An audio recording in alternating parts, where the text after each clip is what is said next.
kapina thinglangam hinom ka sa penin kangai pen zi o kapina kasailet na kathinglang innom thinglang kot kha ang tabanga kasim zi he na be awen thinglang kot mu khalo ho khon chut na be awen o kathinglang gam anom pe ne ka thinglang in anom pe ne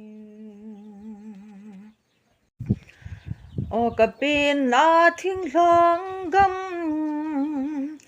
mole lang ki choi siu se zule baten zaila na oi nau gam hui linem hiu nongin dam tui thing along dil dil o ka ngai na chul thei oi thinglang gam